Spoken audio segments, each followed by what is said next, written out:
Здравейте, днес ще се насладим на тази екшен фигура от DC Collectibles. Излязва по време на видеоиграта Arkham Knight.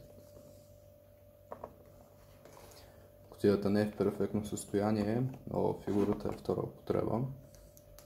Така или иначе е твърде стара, за да се намери чисто нова. Възможно е, но коства твърде много, за да има логика.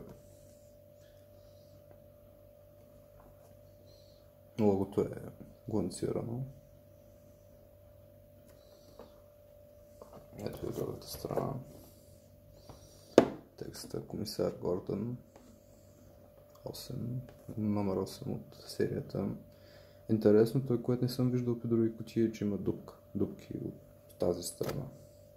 Може да е само с тази серия и логото на Батман.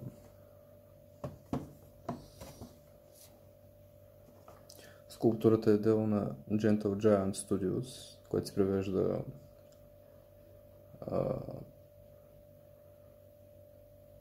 като грижовен гигант, нещо такова. Те правят повечето пъти 1/6 скала фигури. Останалите герои от линията: Nightwing, Робин, Жената котка и комисар Гордън.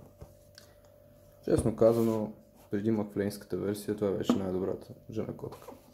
Но макфлейнската е по-добра като артикулация, но краката трябва да се намалят, да бъдат по-къси, ще твърде дълги.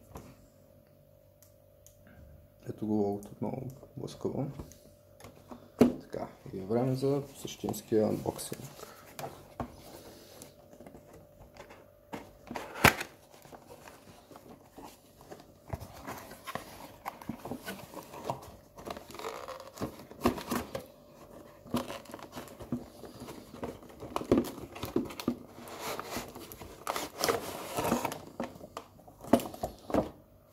Кутията така представлява вътре. Ако имате съмнение, че имате фалшификат,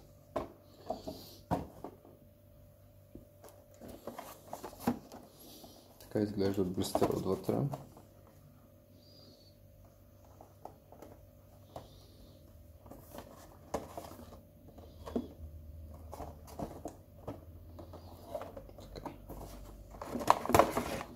Сега ще ви покажа всичко друго, но не и фигурата. Точно такива коментари искам. Хейтът ме дава това. Пълни ми с енергия. Да дразня още повече и повече. Вътре виждаме Батмобила от Arkham Knight в жълт цвят. В прозореца. И ето е фигурата на Джеймс Гордън. Като аксесуар идва с до втора ръка. Радиостанция и това, което ми мяза на Валтер ППК, но май би трябвало да е Colt 911. Пистолет. Та да. Предполагам имала тел повечето места, но аз така или иначе не ги отварям преди ревюто.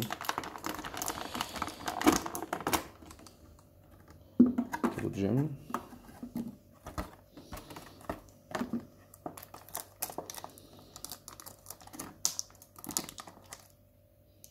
Една ръка повече.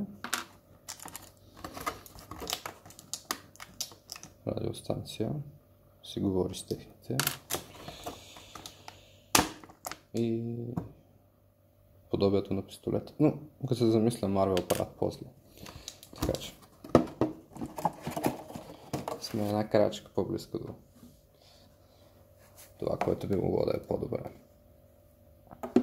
Не разгледаме аксесуарите. Ръката е в доста добър цвят. Изглежда като кожа, има стосенки, готоваш. Супер. Радиостанцията е просто черно парче пластмаса, но прилича на радиостанция, така че може да бъде и по-зле. Ето го и пистолета. Изглежда като 911. Макар и да му липсва детайл, който съм зачарован, но аксесуарите на страна. Така, да започнем с самата фигура. Наближителни детайли, бих казал отдолу, за разлика от Харли Куин, защото Харли Куин е от същата серия, която имам ревю по-назад, доста отдавна. Тя нямаше дупка, обаче тази дупка е твърде къса за поставките на Макфлейн, съответно няма да ви свършат работа. И обикновеното лого на DC, лиценза и да. Харесва ми как панталоните изглеждат твърде дълги. Сякаш е човек, който няма време за такива неща, сякаш жена му ги е купила. Като обикновен полицай, който няма време за такива неща. Камо ли комисар. Много приятен детайл е, че връзките са добре скулптурирани и отцветени отделно. Бих споделил. И обувките са, стелката е на отделен цвят, което не се вижда всеки път. Артикулацията е на добро ниво, но като всяко нещо има минуси и плюсове, така че останете до края на видеото, за да ги научите. Ще започна от главата, както почваме винаги. Всъщност може да разгледаме още детайли. Така сме почнали. Значката, скулпта е тук, но не е оцветена като хората. Колана има доста добре скулптурирани дупки. Вижда се гънките на панталона, как му е голям дори в кръста, и колана е единственото нещо, което го спасява да го държи. Както и задните джобове. Ризата е богата на доста детайли отново. Метовръзката е отделно парче, държа много добре. Ризата е в много добри бели тонове. Тук се виждат два пълнителя резервни, вероятно за пистолета. Отчасти това е от гума, но е отделно парче, така че доста впечатляваща изработка. Ето го и пълнителя за пистолета, по-точно холстъра или кобура. Така да проверим момента на истината. Барабани, моля. Yes. Това му го казвам. Това Марвел не го могат. Пистолети, които да си влизат в кобурите. Ева им прави. Перфектно. Браво, DC Collectibles. Така. Има доста детайли по ръцете също. Стът е много добре направен. Много реалистичен. И главата. Единственото, което беше странно в началото, е, че на фигурата очилата бяха леко разместени и се наложи да ги разлепя, да ги отделя и да ги сложа наново. Но мога да ви покажа, ще мога да ви покажа снимка как изглежда без очила. Честно казвам, имам чувство, че изглежда по-добре без очила, отколкото с очила. Но, мое мнение. Мустака е добре скулптуриран. Нали, има малки забележки, но нека да не забравяме, че това е масово произвеждана фигура.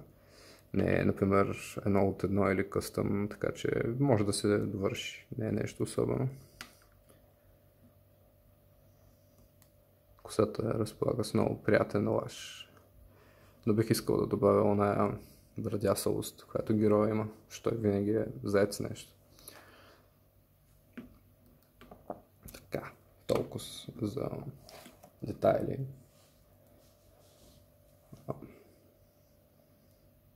Да разгледаме. Между очилата са с наистина като стъкло, не са просто рамки, което бих искал да добавя. Така, артикулация. Главата се движи малко по-трудно, но това е хубаво в случая. Може да го завъртите наобратно, ако искате. И отпред е по-артикулирана. Дига се до тук и слиза до такава степен, което е добре. Настрани му е малко трудно заради яката на ризата, което е страхотно направено.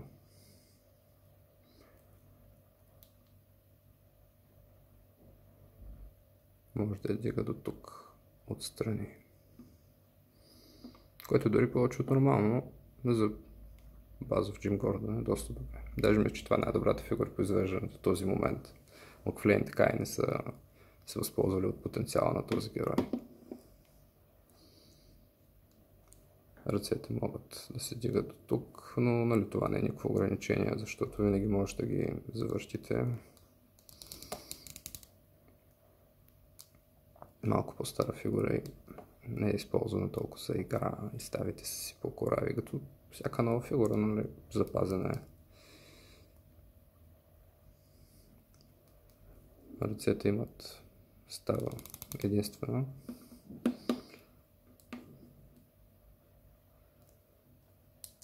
И ръката се завърта.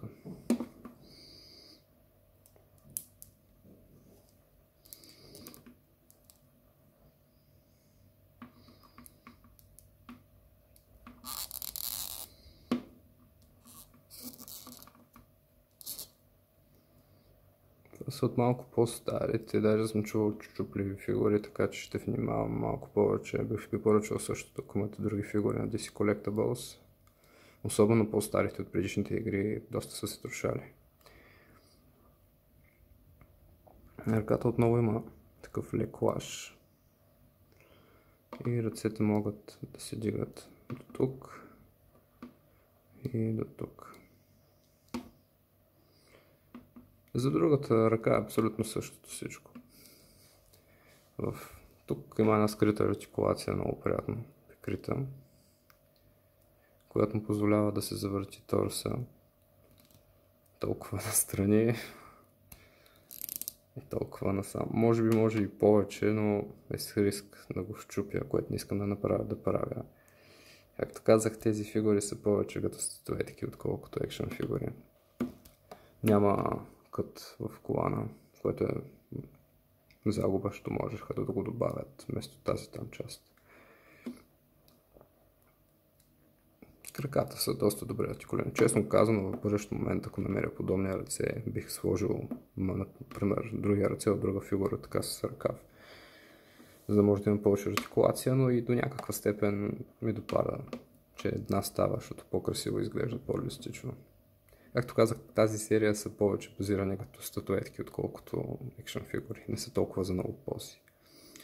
Дори леко тази артикулация в краката е безмислена толкова много. Шпагата го може до такава степен.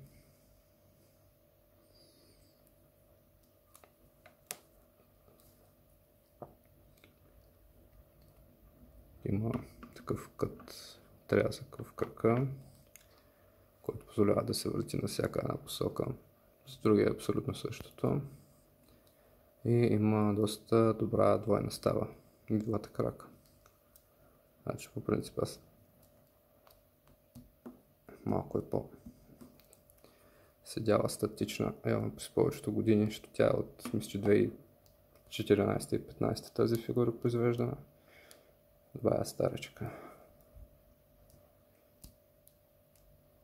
Мисля, че това би трябвало да е лимита на двойната става. Но същевременно с това е доста добре, доста впечатляващо. Помогнало за доста динамични пози.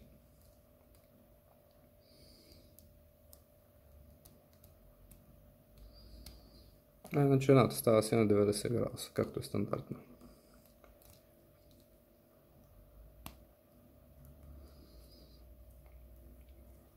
При краката обаче има леко надолу и нагоре,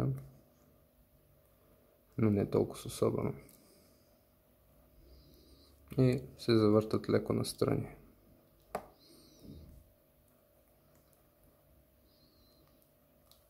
Ми допада повече от такива пози, в които обувките си вършат са доста добре направени. Общо взето смятам, че тази фигура е страхотна. Бих казал, най-добрият Джим Гордън на пазара. Дълго време съм само мечтал да я имам. Нека измерим с линията.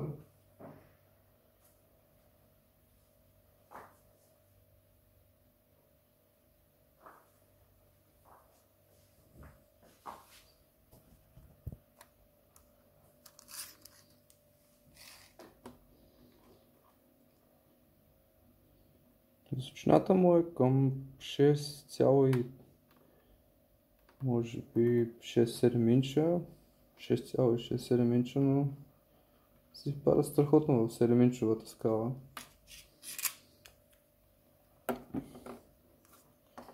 Също така да разгледаме възможностите за другата ръка.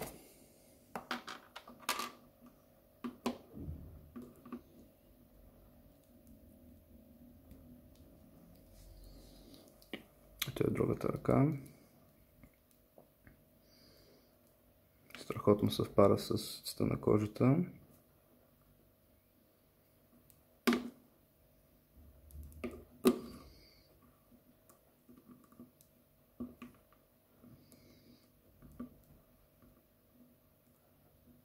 Цветена е добре. Мене, че тази си е като точно копия на другата, просто в дясно место вляво. Сега звучат толкова много, но тази определено е малко по-интересна. Радиостанцията сякаш повече по-добре влиза в другата ръка.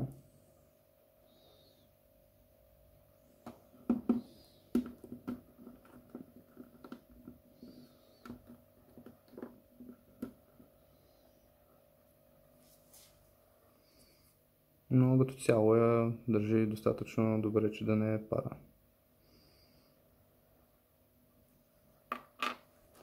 И пистолета, с който сме, изглежда леко дребен.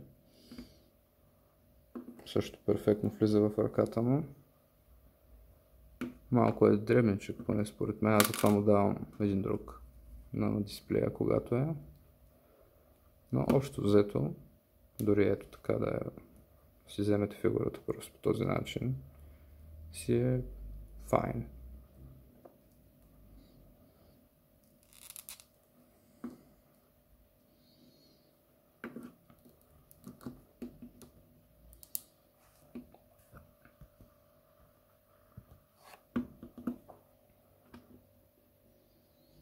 Сега дойде време за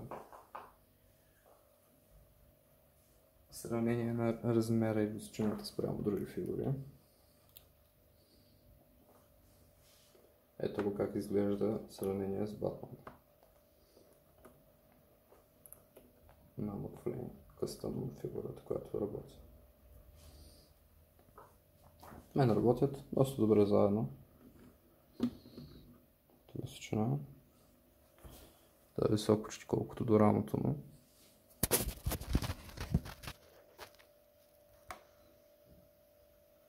Така че това беше ревюто, което гледахте. Надявам се, че ви е харесало. Може да сложите някой друг коментар за това какво мислите за екшън фигурата. И ако искате да гледате още подобни видеа, може да се абонирате за канала. Ако искате да видите още фигури от Arkham игрите, имам няколко, на които може да се насладите в останалите видеа, които съм качил.